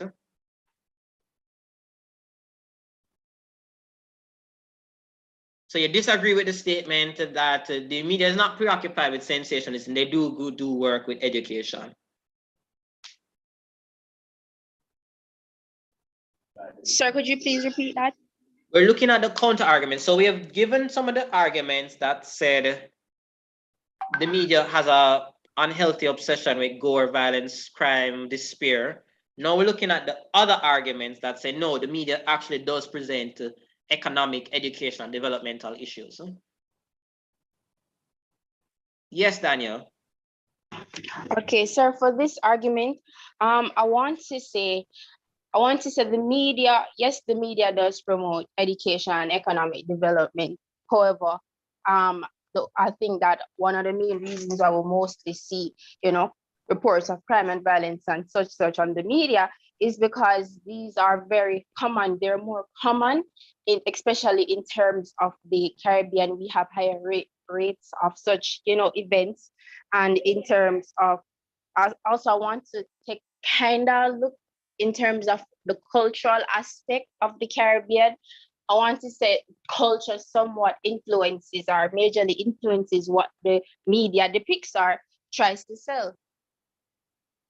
Yes, you are right. And that's an argument in favor of what is the headline that shows that culture plays a very important role and media panders to the culture. That's a good point. I see another point in the chat that looks at, I think they provide us with a mixture of both. However, people gravitate towards exciting stuff, hence why media report on economic, education, other developmental issues are overlooked. All right, we went through that. Kyla says, during peak COVID, there were school programs on TV that facilitated students who had no devices, online school. Great example. Use it if you get that question. Use that as an example. I see Bianca spoke about GIS news in Jamaica and other Caribbean news in the media to provide society with a balance of life. Yes, you can use that as well. I see Michaela, your hand is up. Yes, sir. All right, so this is just kind of a guess, but I still want to get everyone's opinion.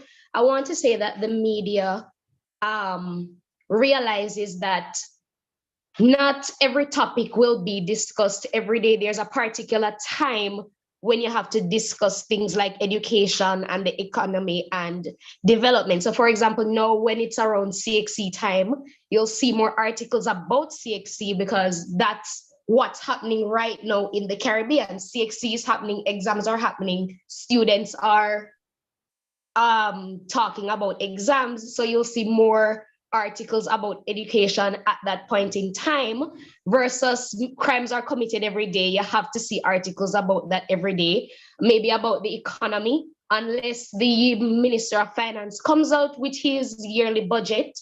You won't necessarily see any information about the country's budget or a country's budget until the end of that year or that month or something like that, sir. So I want to say that the media they can't cover everything if there is no story about everything at one particular time. Excellent point, Michaela. Yes, use it. You can make a note of what Michaela said. Write that down. That's a very good point. You can even use the fact that your exams were delayed and show how the media covered it. You had talk shows talking about the exams being delayed. You had articles being written about the exams that needed to be delayed. You had the media reporting on what was taking place with CXC and covering the events of the exam being delayed. So you yourselves are living proof of the media not only focusing on crime, violence, and gore. It shows it does serve a very important role in communicating information. You also look at the fact that the budget debate, that's a very good point as well. And it gives those who are disadvantaged a voice. Absolutely, Kayla. Yeah, I see the point that was made about business use. You can look at the fact that, as Kayla had said, you see the specialization of different forms of media. So to give you an example, this was the Sunday paper on March the 20th. And the front page of the Sunday paper, if you can see, it says unfair rates. Oops, sorry, let me see it here. Unfair rates, that's what it says. And the article says, taxi operators lament hardship in trying to stay afloat. And it shows different issues with the taxi drivers and such going on. This was the front page. So this is not relating to crime, violence, or anything gore related. This is relating to people's lives and the marginalized and dispossessed. But equally so, you also had on the same day at the head of the entertainment news, Carnival Best for October with well-endowed females on the front. These two articles both took place on the same day. That clearly illustrates that even though the media does play a role in focusing on sensationalism, the media also plays a very important role in providing a space for the dispossessed or those who are suffering, or a voice for those who are suffering, like the taxi drivers, or looking at the fact that it provides a space for Caribbean culture. So it proves the point that we are raising here.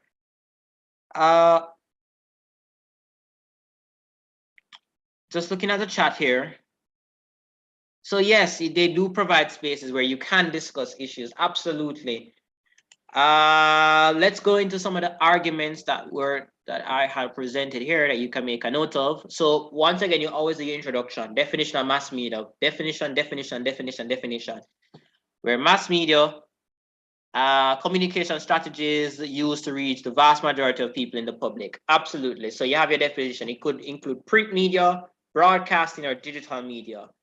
According to the subject report, candidates then debated the value of the prime time for radio and television, or the front and back pages in newspapers, as they determined what was deemed as necessary for the day-to-day reporting of the news, as against what was required for the long-term goals of development. So that's pretty straightforward. You understand. I think that's pretty clear. You understand there. So you look at the importance of the headlines, what are focused on the headlines, to support the argument that the media focuses on both. Headlines don't only focus on blood, gore, and everything horrible. You do have headlines that show what's going on in the country and the reporting of information. So that could support your argument. I see the chat is also blowing up as well. You see, oh, someone sent the group. Oh, someone had shared about the war, about the media reporting what takes place at a certain time. So rather than obsessing about crime and violence, it's really just reporting on what takes place at a certain time. So certainly it helps people in need, absolutely. So I think we have the arguments now, you just articulate it. Another point, so some points in favor of or arguing against the point that they don't only focus on crime and violence. You can look at the fact that the role in media in keeping governments accountable and highlighting corruption. That's a very, very, very important role of the media. The media was not independent. And please make a note of this because there are past papers that show the importance of the independent media in the Caribbean. You can look at that. If the media was not independent, it would be easier for elected officials to hide instances of corruption. A lot of times there are investigations done by the media that highlights corruption. Good example happened 2 weeks ago, actually, with a colleague of mine, Jovan Johnson, who did an article on corrupt justices of the peace in Jamaica who were taking money for doing their jobs. That shows that the media is not just focused on crime and violence, but plays a very important role keeping governments accountable, and you can use the examples appropriately.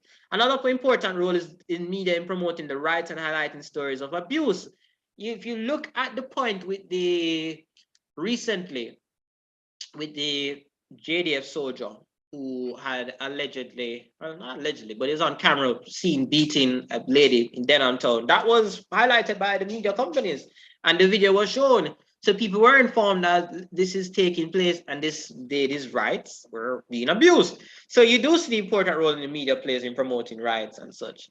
And then another important role in media is promoting Caribbean identity and culture, as shared here. Carnival is a part of Caribbean culture and identity. So the promotion of this is also very important as well. So you see arguments that can be used against this particular point. All right, so I think with that being said, we have completed our session. Well, our content, that is. I see a number of points. Let me go and look through the points. Someone asked, will the YouTube live be available later on the channel? Yes, it will be. Bianca rightfully said the media are watchdogs. Absolutely. And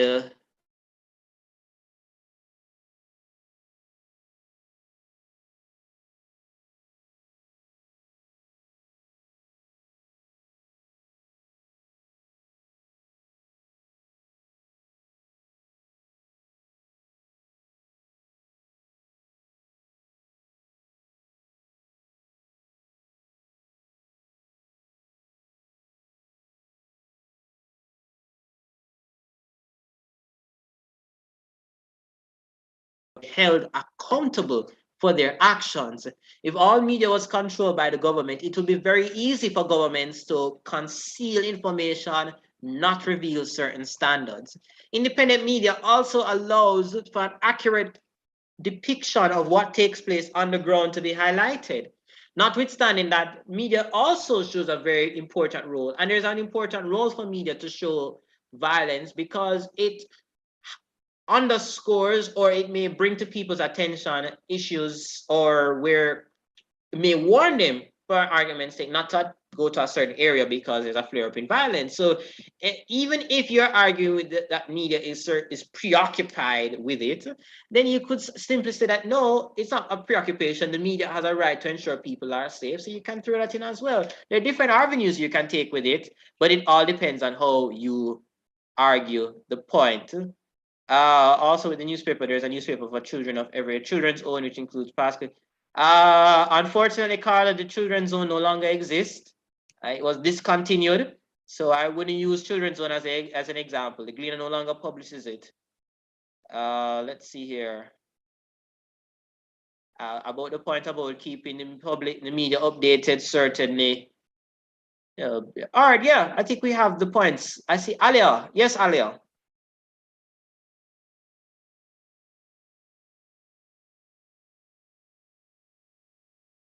right, I think that may have been an error. All right, so we can look into some exam tips, and then we can end our session after that. So some basic exam tips. I've put 7 here. 1, define your key terms. I think we all understand the importance of defining your key terms. Defining your key terms is, wait, before I go into that, I see a question about, could we also talk about how the media, to be exact, the newspapers, Glean and Observer, are politically affiliated? Politically affiliated. Let me think about that one. I am not certain I would use that point, Bianca. And I'm not saying that they aren't politically affiliated, but that is a point that's a little more difficult to justify, because the media may be owned by people associated with the political parties, but that doesn't necessarily mean that the media is biased towards a particular party. So you will see, for instance, Observer highlighting certain deficiencies with the current administration, even though the owner of the Observer is a major donor to the Jamaica Labour Party. Conversely, the chairman of the RGR Gleaner Communications Group is a friend of Mark Golding, but the Gleaner will criticize whichever government in office. So that wouldn't be the first argument I would use about the political affiliation point, because it's a lot more difficult to justify that particular argument. But without further ado, let's go into the essay tips. So we know the point, introduction, you define your key terms. Next important point, provide your thesis. Thesis statement is important. Thesis statement is your roadmap. It shows what the essay is about. From there, you address each point in a paragraph. Good way to structure your essay. From there, you provide real world examples. Examples, especially from the Caribbean, are very important in being persuasive in the essay that you're writing. From there, you state your position, providing counter arguments, as we have emphasized before. Then remember to answer what the question asks. And if you're running out of time, list your points. But that's only if you're desperate. But if you are running out of time, ensure to list your points. Just hit them off, because they'll mark it. I see the question is, how long does do the paragraphs have to be? There's no set length for a paragraph. A paragraph has to answer what your topic sentence of that paragraph is stating. So I wouldn't say that there's any particular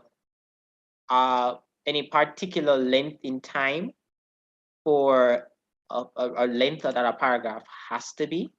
I will just say that to ensure you answer the topic sentence. The question is, if you run out of time, what do you do in the exam? You list your points. Just list your points.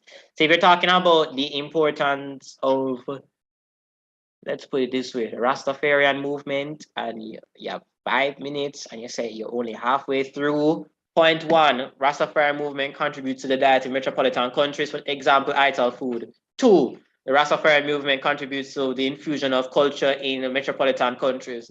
3, it provides a connection for people to Africa. So you just list the points. Just list them.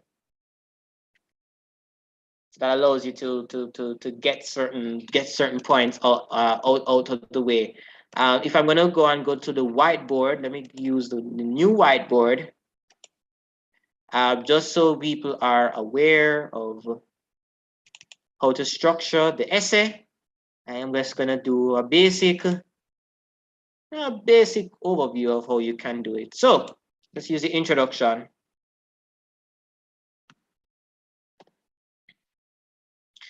All right, a question. Does your position have to be in the thesis statement, or you can mention it earlier in the introduction? Normally, your position is the thesis statement. So, for example, I strongly agree with this position because ABCD, not ABCD, but you strongly believe in the position, you provide the arguments, not your thesis statement. So it's more than likely your thesis statement is going to be mentioned in your introduction. It's going to be normally the last sentence of your introduction. So let's look at it. So if you're looking at you have your introduction. And within your introduction, you have some points you can raise, such as background,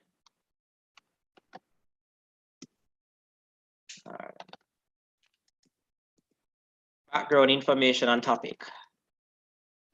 Background information on topic. You can also mention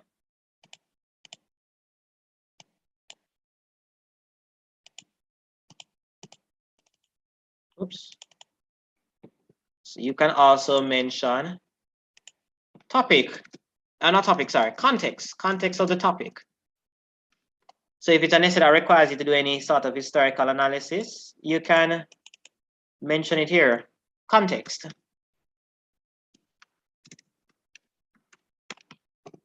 And then thesis, what your essay is about. So you have your introduction, you have your background information, you have your context, then you have your thesis. Then from there, you have your topic sentence for paragraph 1. So you see what the paragraph is going to be about. Oops, put that back. Topic sentence for paragraph, let's put P1.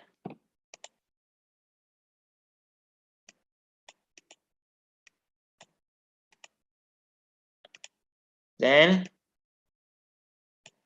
the supporting details.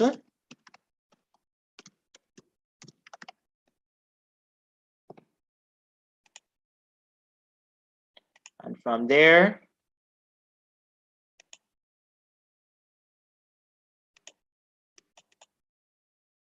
oops. Good. People are listening. Yes, you are right. You are right. I should put that in. Your background information on the topic, that also, let me make a note of that, that also includes you defining your key term. You define key terms. So that is also inherently linked to the background information on the topic. So your introduction, you provide background information on the topic, which also includes defining the key terms. You see the context of it, you see your thesis. Then you have supporting information, supporting details for your topic sentence. Oops. From there, you put your examples. Then, to ensure that you have a boss essay and you cover everything, you ensure your link. You ensure that you put your link in. So that is really the structure of it, because every single essay you do follows an example such as this. Your background information, you provide your definitions, your context, your key terms, your thesis, then you have your topic sentence, supporting details, you have your examples, and then you link it all together. I like to use this model when I am structuring my essays. I use Peel, or something I created when I was in a debate, Pearl, and I'll explain what each of them means. So Peel is point, explanation, example, link. Oh, before I forget, important point to just throw in as well, your conclusion. Ensure you have a conclusion, guys. So most essays will follow like this. This is your introduction. This is your body paragraph. You do multiple body paragraphs, create your essay, and then you put in your conclusion. But this is the structure I normally use, guys, when I'm writing my essay. Point, explanation, example, link. Or if you are writing an argumentative essay, you could use what I call Pearl, which is something a friend of mine and we created it when we were actually debating internationally. And what Pearl stands for is point, explanation, example, rebuttal, link. All right, how does this work now in actuality? Let me give you an example of a well-structured thesis statement, please. Oh, before I give that, can you have more than 5 paragraphs? You can have as many paragraphs as you want. Just remember, you're in an exam though. You have time. You have time. So I see that Zidane. Oh, I may have debated against Zidane. Huh. Such a small world. But yes, you can have as many paragraphs before, but just remember you have time. Time yourself. Let me, I don't quite recall the time frame of the essay. I'm going to check, but if you do have, how long is the exam? I can't quite recall if it's how long is the exam? 3 hours? I thought it was 2 and 40 minutes, but okay. Wait, let's be certain. Let me be absolutely certain with this. 3 hours, just give me 1 quick minute. Let me just look at a past paper. No, I can tell you it's certainly not 4 hours. No, it's not 4 hours. Don't. Certainly not 4 hours. I don't know of any exam that is 4 hours. Not even at you, the exams are 4 hours.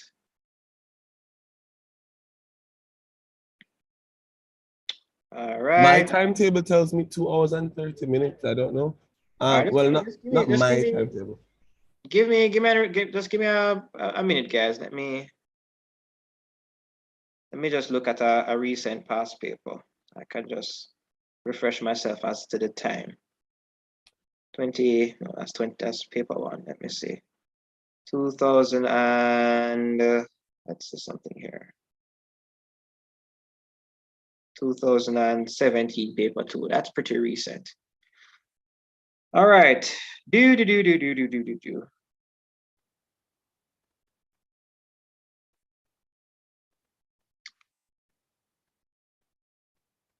All right. So let me go back to the paper.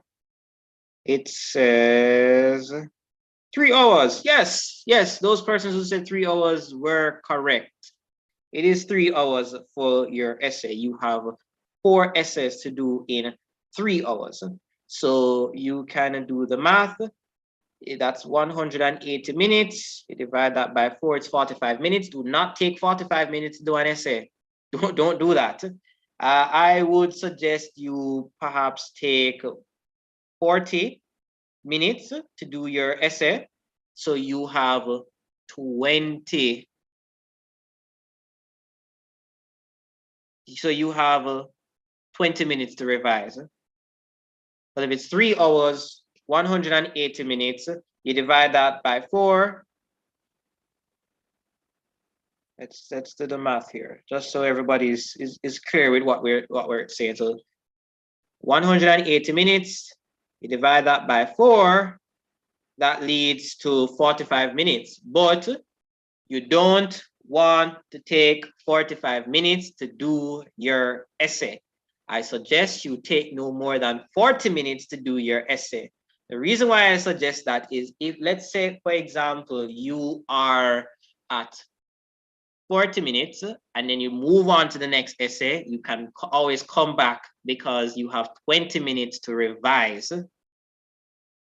So don't take 45 minutes, because if you take 45 minutes, you have to be extremely efficient with your time, and that does not give you enough time to revise.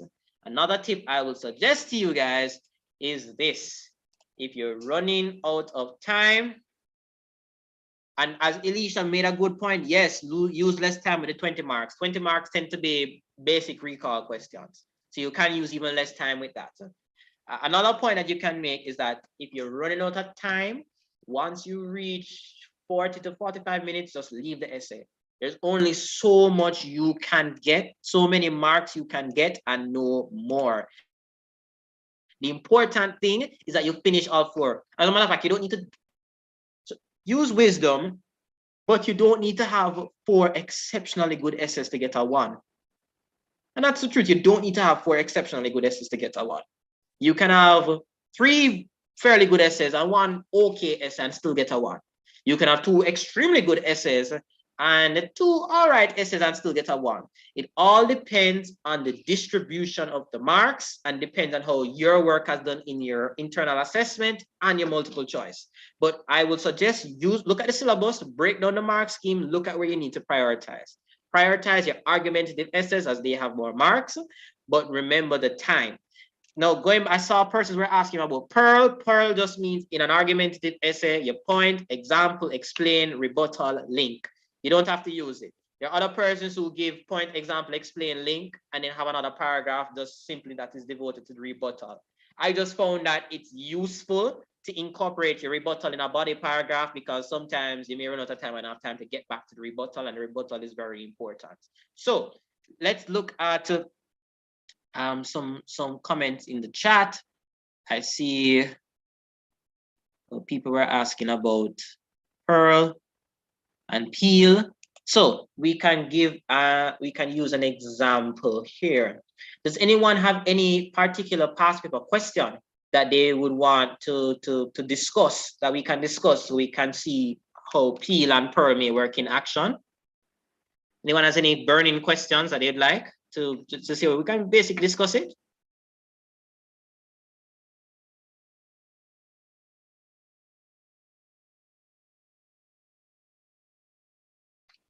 I'm not seeing anyone with any burning questions. Let me take a look at a question that I would have highlighted for this session.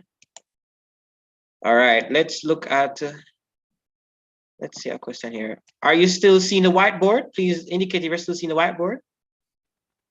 Yes, sir. Sir. All right, let's look at,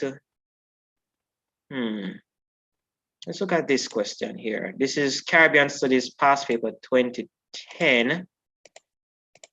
Let's see if we can use this one here. Let's erase this here. All right. Sorry. Type.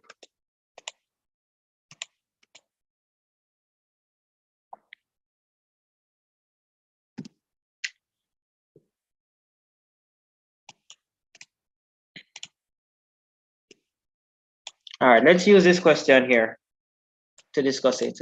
Describe 3 ways in which education facilitated the colonial agenda in the Caribbean. In your basic introduction, you go through what education existed in the colonial Caribbean, or particularly in the British Caribbean. So you satisfy the need for your context.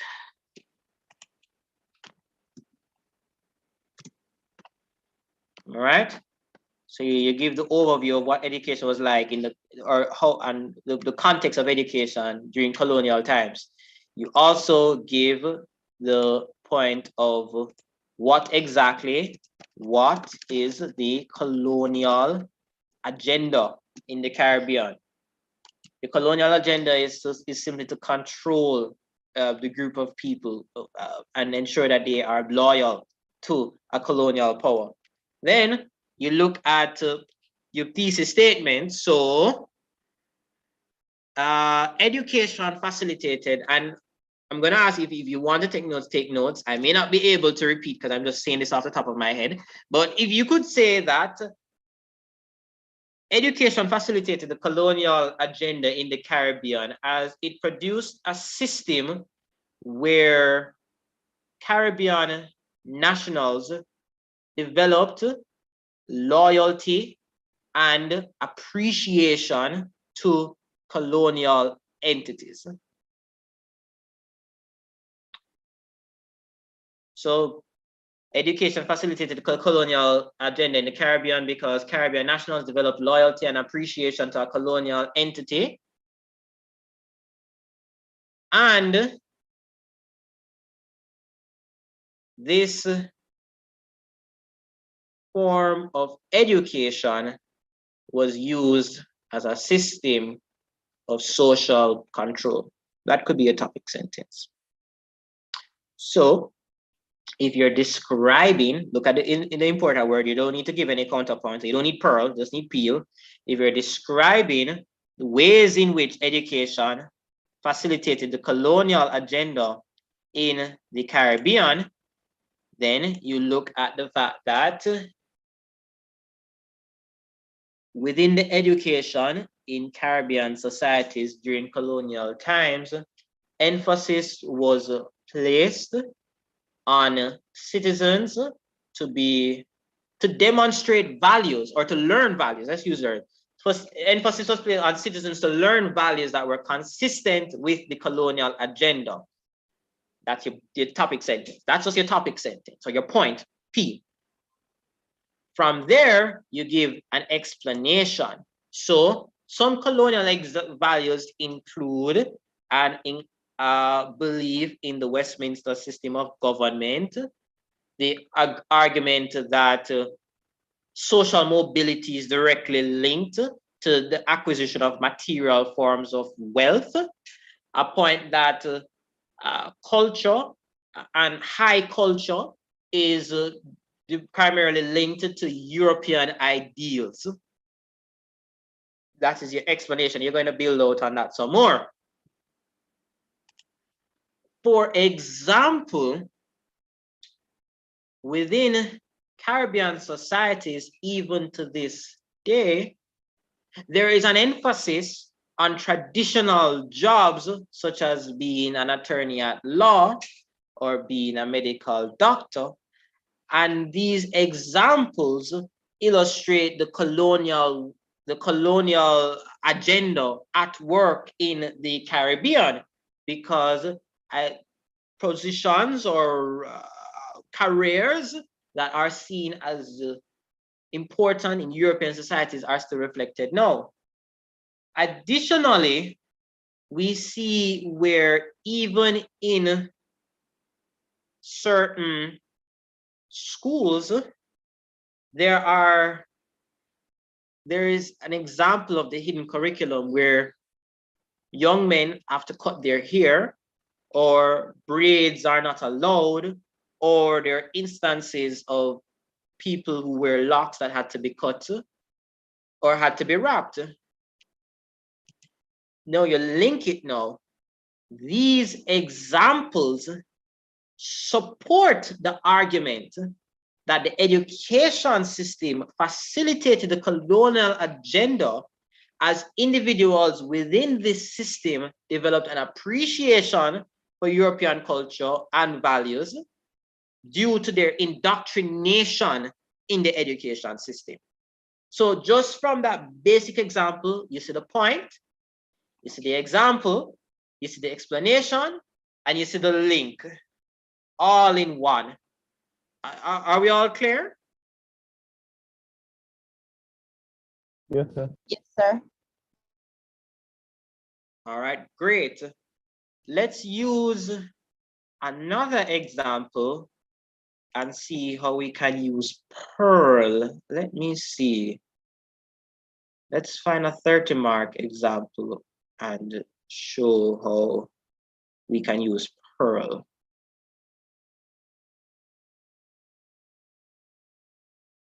So let me look at another past paper question, which suggests, let's use this one.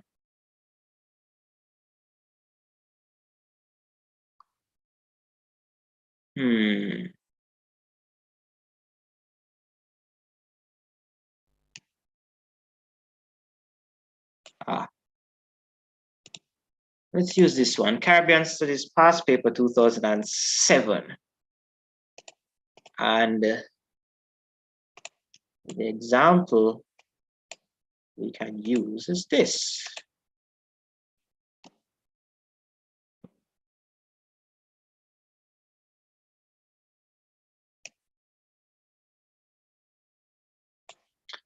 All right, so this is our example.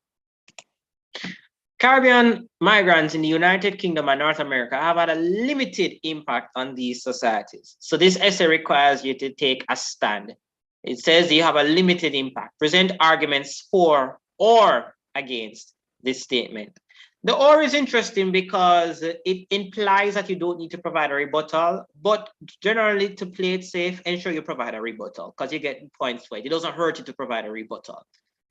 You know the introduction. We look at the context, how Caribbean migrants have, or the role Caribbean migrants, or how migrants came to the United Kingdom and North America. The Caribbean has a migratory population, so you can throw that in.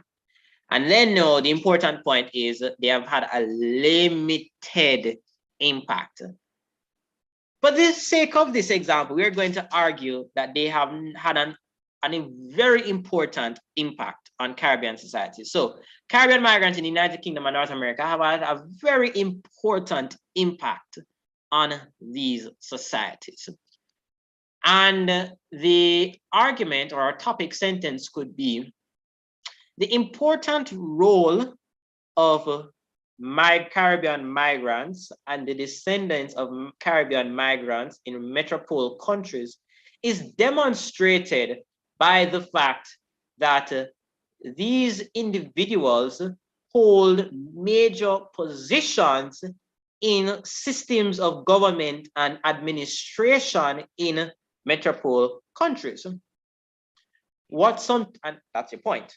Explanation. What you sometimes see is that Caribbean migrants aspire for higher political office in these countries and receive said office where they're able to demonstrate or illustrate power in these institutions.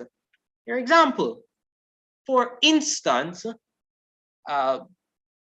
Patricia, I believe her name is Patricia Sutherland, is, let me ensure that I get the correct name, the Commonwealth Secretary General, Patricia Scotland, yes. For example, Patricia Scotland, who was born in Dominica and served as Attorney General in the United Kingdom, and now, until hopefully Camina unseats her, but for now, she is head of the Commonwealth Secretary General. The rebuttal now. It would be a travesty to suggest that Caribbean nationals do not have an impact on the society, as we clearly see that these individuals and their descendants currently hold major roles in office. While it can be argued that Caribbean societies are still very small and that their impact will not be as major, the evidence suggests there's evidence to suggest or that counteracts that position because of the prominent examples of, and based on this example of Patricia Scotland and others like her, and you can use examples, your link. Therefore, it cannot be argued that Caribbean migrants have limited impact on these societies, as this point has clearly been demonstrated by the fact, or clearly been refuted by the fact that you have major persons of Caribbean descent in positions of authority in these countries. So you have your pearl, your point, your explanation, your example, your rebuttal, and your link. And with that said, I have concluded today's session for Caribbean Studies. Thank you all for being present. It was a very insightful conversation, and I think you are all prepared to meet the task ahead with your exams. All the best, everyone. I hope you learn a lot. take care, stay safe, and thank you from the New Jamaica team for being present. If you have any questions, you can go and kindly indicate so in the WhatsApp group. And if you want to rewatch this session, they are streamed directly to YouTube, so you can go and see them accordingly. Thank you, everyone, and all the best.